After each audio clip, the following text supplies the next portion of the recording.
Welcome to Samba Samba. Enjoy the video. You start by choosing the right subtool. Open the tool palette and expand Subtool to see every mesh.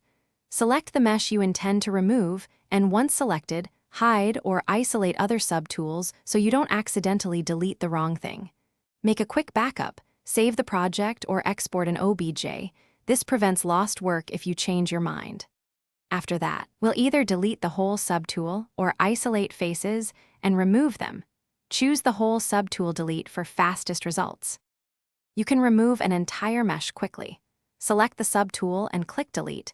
This is immediate and clean. If you need partial deletion instead, use Ctrl+Shift to isolate the visible region. Once the unwanted faces are hidden, go to Geometry, Modify Topology, and choose Delete Hidden to remove hidden geometry.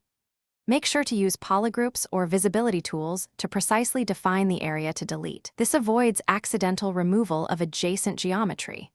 Once done, use Undo. Finish by repairing the remaining mesh. After deleting, run Dynamesh or Z-Remesher to unify and clean topology, especially when you removed faces. If the delete option is unavailable, make sure the subtool is active and not part of a merged or locked state. Unlock or duplicate the subtool and try again.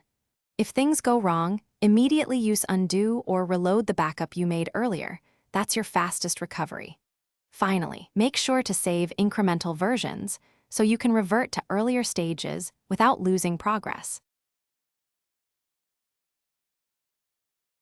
Thanks for watching. Consider subscribing if we helped you.